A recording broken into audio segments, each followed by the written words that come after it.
Well, today we're going to talk about pruning and trellising tomatoes, and we're going to talk about all the reasons how and why and when. So we're going to cover all of those things and hopefully get you growing great tomatoes and really doing some great things with your tomatoes in the garden. So just to start off, let's talk about different types of tomatoes. Because I'll reference some of these later, and you might see these on the seed packet or on the label. So we have the big slicing tomatoes; those are the ones, the bigger round ones that you cut open and slice to put on a sandwich, or you chop them up. Then there's the Roma paste tomatoes, or sometimes called canning tomatoes, because they have a little bit less juice in them. They're good for canning. We have cherry tomatoes, which are the little tiny round ones. Then there's grape tomatoes, which are the oblong ones that are about the size of a cherry tomato. And then we also have the cocktail size, which is sort of a bigger than a cherry or grape, but not as big as a Roma or slicing. They're usually somewhere in between. Now, there's a more important terms that we're going to talk about with tomatoes. This one also isn't as important, but know that there are hybrids and heirlooms, and really it doesn't matter with pruning or with trellising. We're going to talk more about their growth habit, but hybrids usually have a lot more disease resistance and uniform results, and are being bred for more climate extremes, which is important. Heirloom varieties, you have the large variety. There's some sort of cultural or historic significance, and you can save seeds from them easier because they're open pollinated, but they might be more specified to a specific region, and they may not grow well everywhere.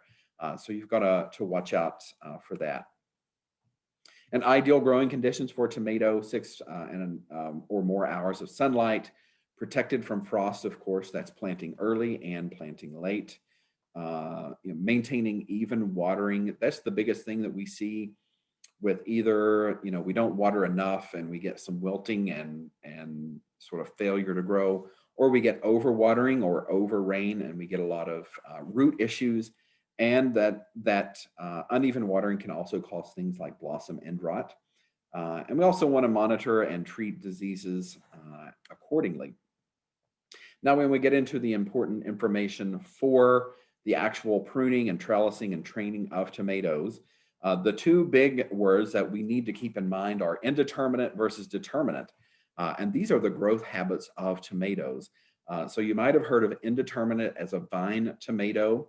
So what this tomato does is it actually never stops growing. As long as it's happy and it's healthy and the frost doesn't come along to kill it, then it will continue to grow several feet.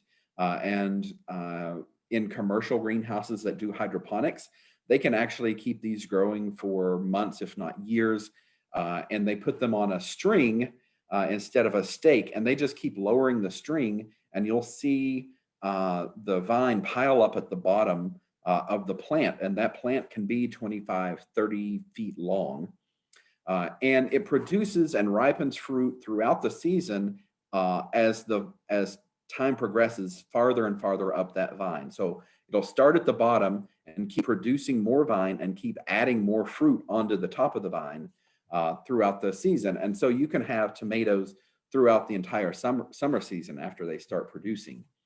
A determinate type of tomato is a bush tomato, and it actually doesn't keep growing. It sort of has a genetically predetermined height, and it stops at that height.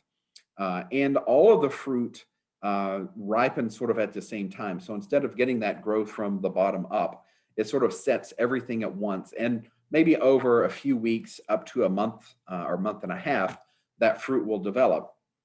And so knowing how these different growth habits occur, you can see that the vine tomatoes are the ones that really need to be pruned because they'll just keep growing. And they also put out what we call suckers, which are side shoots, which you also want to control. And we'll talk about that in a minute. Bush tomatoes typically don't need to be pruned unless you're seeing some weird growth where things aren't growing exactly the way they're supposed to. But typically, you don't have to prune a determinate tomato. And in most cases, you may not even have to stake it unless it's got really heavy with fruit. Most of them, if it has a good strong stalk, will stay upright and doesn't necessarily need to be staked. So what you'll have to do is just do a little research and see. If you don't know, when you purchase your tomatoes, each cultivar or variety is either determinate or indeterminate. And so it will say right on the seed packet, it'll say on the label. If you don't know, if you know what type of tomato it is, you can look it up to see. Just go online and type the type of tomato and either the words determinate or indeterminate or both, and it will tell you. There are some very common varieties and cultivars that we see a lot of people grow, and I can share those here. So most Roma or paste type tomatoes are determinate. Anything that says bush, so like, better bush or, this bush or that, those are all determinates. Celebrity, that's a very popular tomato, and I put a star beside that one because that one actually is considered semi-determinate or semi-indeterminate, meaning that it can grow a little bigger than a regular determinate. It might try to vine out a little bit, and so you might have to prune it back a little bit, but otherwise it does stay that relatively small size. Rutgers, Mountain Merit, Galahad, all of these are common determinate tomatoes. So indeterminate, we get a lot of the heirlooms in the indeterminate. Not that it's a hybrid versus heirloom thing, because either it could be either one. But indeterminate, Cherokee purple, black cherry, black crim, chef's choice orange, big beef. Most or many of the cherry or smaller type tomatoes, they will keep growing as well. And so it's important to know that, because that's going to actually affect how we're going to prune or trellis or stake the tomatoes that we have. So a quick anatomy lesson. So I told you that we have what are called suckers on the plant, and typically we see these on those indeterminates. They can show up on determinates, but mostly on the indeterminates. And so I'm going to point that out. You see there's this box right here, and it's really a leaflet or a stem trying to grow in what we call the axil, or you might have heard, it referred to of the crotch, where that leaf or stem is growing out of the main vine, and then there's another little bud that's coming out there. And what will happen is this will actually eventually turn into another stem if you don't remove it, which we'll talk about what that means, but typically we don't want this entire plant to be growing out new stems all the time. We'll talk about why. And we'll also refer to a flower cluster later on, and a growing tip. So we can actually see here, this is a picture that's a little blurrier than I intended here, but this is one of my tomatoes that, I have it some straw down as mulch. But if you see here, this is the main stem right here. Here is the shoot or the leaf that's coming off.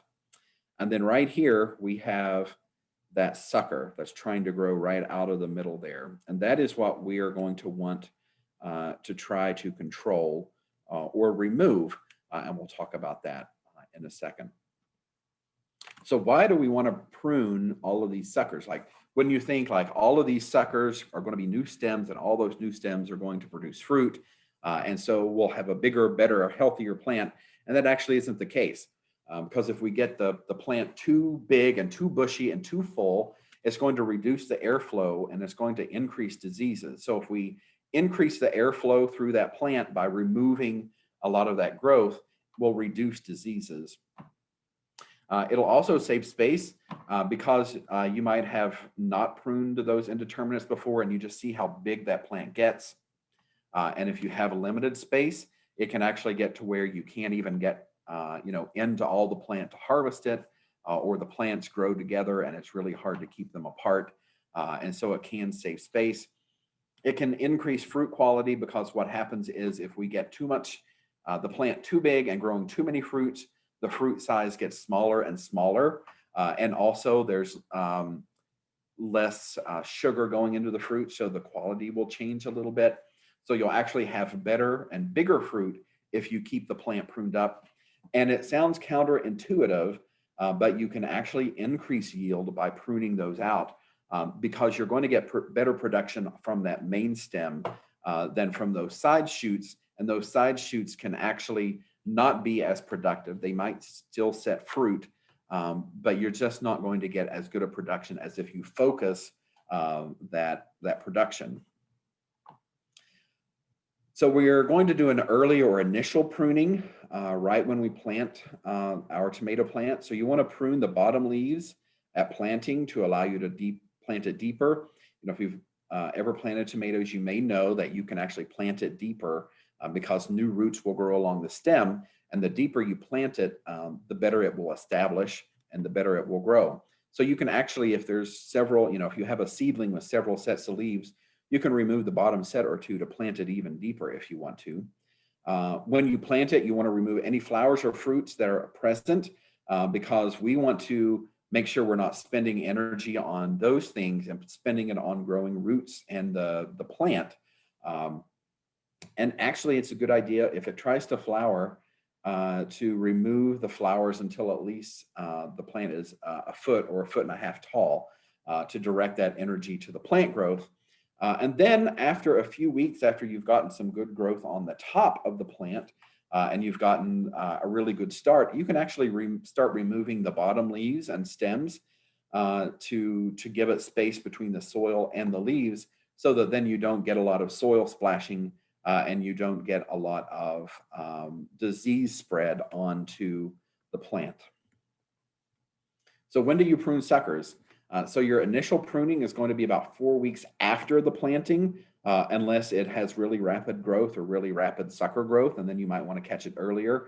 Because if you let them get too big, it's going to be too much of a strain on the plant. So you want to get them early and right after the plant establishes it. So within about 4 weeks. And then you want to keep pruning new suckers every few weeks throughout the season, because as that indeterminate plant keeps growing and is going to keep getting taller and taller, it will have more suckers that are growing throughout that plant, and you'll want to keep them removed. So how to prune those suckers? There are actually 2 methods. So the simple method is to actually go in and remove the entire sucker by pinching or cutting. You just go right in, you know, the whole sucker and remove it right at the base where it attaches to the plant. That's the simplest way. There is another method called Missouri pruning, where you cut out all but the bottom 2 leaflets of that sucker. You leave those to develop. So it's not going to grow out to another vine, which a sucker will if you don't prune it, but it will add some leaves and it will sort of bush out in that area. And that's done in areas where there's really hot weather to try to increase the canopy to produce shade to keep the fruits from sun scalding. So if you've ever had sun scald or those types of issues on tomatoes, you may want to consider the Missouri pruning to add some leaf area to provide some more shade to your tomatoes. Because if we're doing this pruning right, we're not going to have like a big bushy full plant. It's actually going to be a thinner, less leafed out plant than most people realize. So the question is, do I have to prune all the suckers? So the recommendation is that that you have no more than 1 to 4 main stems. So if you leave a sucker, it's going to turn into a main stem. Most people will opt to just have that one main stem. So you would remove all the suckers as they develop. However, you can have multiple main stems if you want. And what I have researched, it is to leave no more than 3 suckers so that then you get 4 main stems. And so you would have the main stem from the plant and then up to 3 suckers that would turn into main stems. And what you would do is that you remove all the suckers below that first bloom cluster. So you wait for it to bloom and you see that first bloom cluster developing. You remove any sucker below that.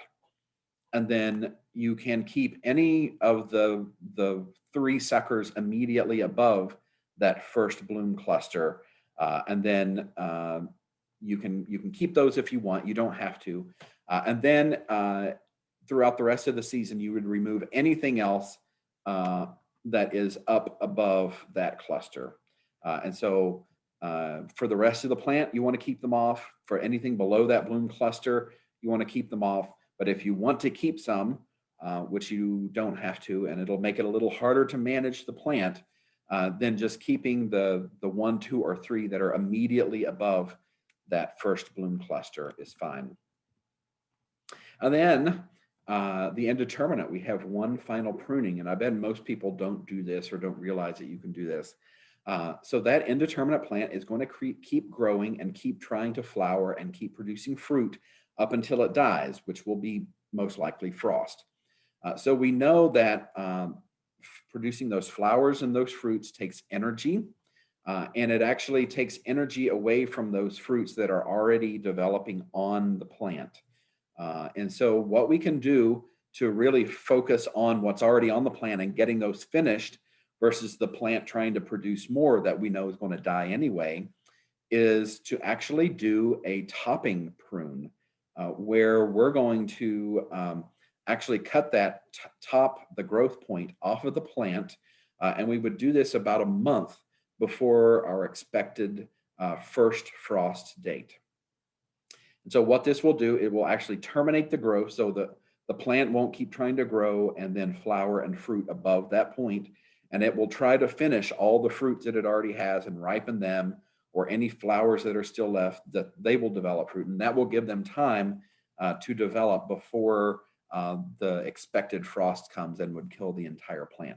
So you'll actually get better quality fruit because there's less energy since it's cooler, and usually we have less sun. So the plant's going to be doing less photosynthesis and creating fewer sugars.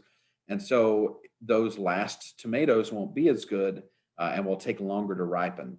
So if we stop that, we can actually get those to finish and have a nicer fruit at the end. So we've talked about pruning. So now we're going to talk about trellising and staking. And like I said, we're definitely going to have to do this for our indeterminates. You don't have to do it for the determinate unless it's one that really needs it. So you might want to check, let it grow a little bit, see if it's going to stand up on its own or if it's going to fall over, and then you can stake it. So you want to do this to save space. Indeterminates, if you don't stake them, they're just going to fall on the ground and grow wherever. They will vine on the ground. They're easier to manage and harvest, and also will increase the yield and quality because we're keeping the plants upright with good sun, and that will actually increase the yield and quality. It will keep the fruits clean, so you don't get dirt or soil on there. Also, for food safety, if we can keep the soil off of there, especially if we've, used manures or compost in the soil, that can be a point of adding pathogens to the fruit. So if we don't let them touch the soil, they'll be cleaner. We don't have to worry about that as much. And it can reduce disease. Like I was talking, a lot of the diseases will sort of splash up from the soil. And so if we can keep the plants off of the soil, then that will reduce the diseases even further. So it might seem silly, but we're going to talk about how to trellis, and then I want to share some ideas for trellising. So you want to start early, up to a few weeks after planting. You can start staking, shortly after planting, and you do that so that then if you're using a stake or some sort of trellis and you're sticking it in the ground, you don't have roots develop that then you could damage. And so you want to do it early. Indeterminates will need supported. Determinates may or may not, like I said. And indeterminate, you want to make sure that the support is tall enough. So you see people, they'll have this indeterminate tomato and they'll go buy this little round tomato cage that's maybe 2 feet tall. And guess what? It's not really going to do much. And so you would want to make sure that you have a taller support for those indeterminates, or be ready to prune. You can prune them, if it gets as tall as you want it. You don't have to wait until the end of the season to do the top pruning. You can prune it to keep it as small as you want anytime in the season. So you would want to, let's say you want to get your indeterminates up to 6 feet tall, then you need to have a 6-foot stake or a 6-foot cage to get it up there. And then you want to sink that stake or trellis into the ground to have some sort of support. So if you are growing using a 6-foot stake, or you want a 6-foot stake, then you're going to need a 7 or 8-foot stake, because you're going to need to drive that into the ground so that it is supported enough in order to support the plant. And so you want to keep that in mind as well. So just some examples of trellising, caging, staking. So we have the old classic, just a wooden stake, or you can use like the metal fence posts, and you just stake the individual plant. There's those little cages I was talking about. That'll work for a determinate if you just need to offer a little support. If you have a big indeterminate, those probably aren't going to be the best option. And just a word to the wise is that when we're talking about diseases, we can actually get diseases spread from season to season on things like stakes and cages. So if you use a material like a metal or a plastic, it will be less of an issue. But you can do like a little disinfecting spray, like a 10% bleach that you would spray on there. Especially you want to make sure you wash them and remove any debris from the previous season before you plant. But you can disinfect them. Wood is a little harder because it's porous and has that rough surface. You could use a bleach solution. You might want to soak them, but that will help reduce disease if you're seeing lots of diseases from season to season. So when you're doing a stake or a cage and you're tying it, there are a few things to keep in mind. Number one, you want to use a softer material with some give. So yarn, strips of cloth. You can use like a twine or a string, but just know that that stem is going to expand and it's going to move in the wind. So if we have something that's too rigid, it's actually going to damage that stem from all the rubbing, or the stem will grow into it and sort of girdle it if you don't have it loose enough for the plant.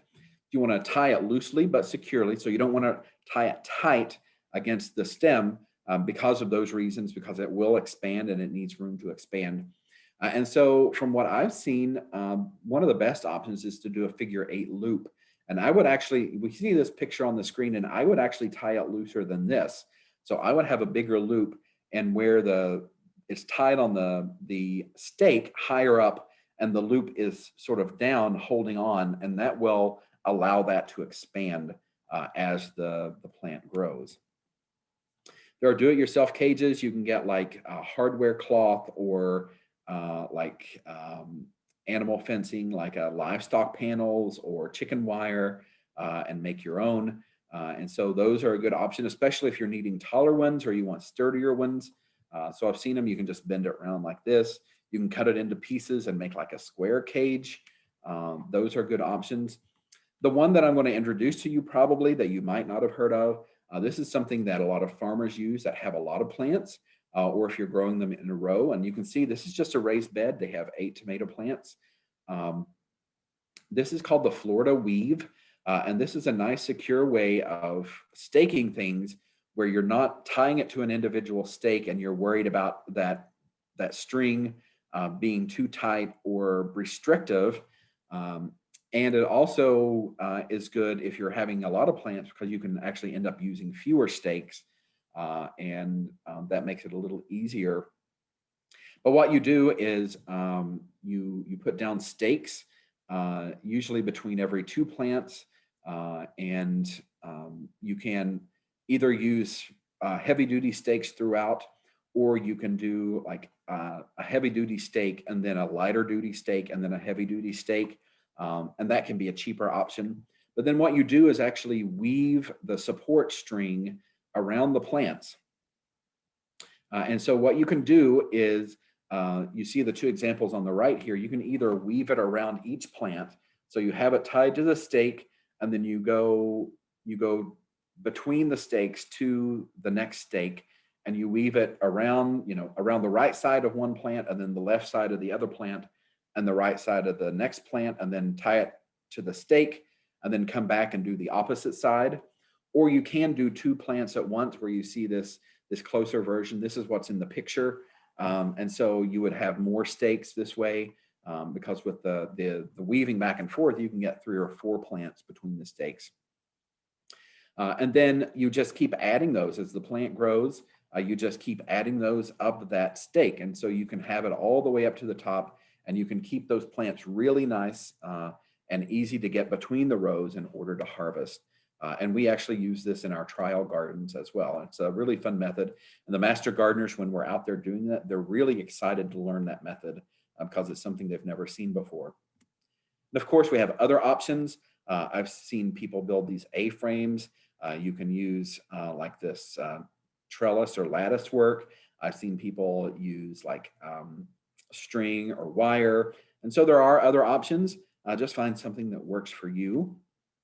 And just keep in mind that, you know, recycling is good, but you will want to figure out some way to clean it between seasons to reduce diseases. Okay, so I think that wraps it up. Here are all the things or ways that you can connect to me, and we have our GROBigRed website, Facebook, Twitter. There's the YouTube page. You can just look up GROBigRed to find these recordings. And another blog I write for called The Garden Professors, good science-based gardening information.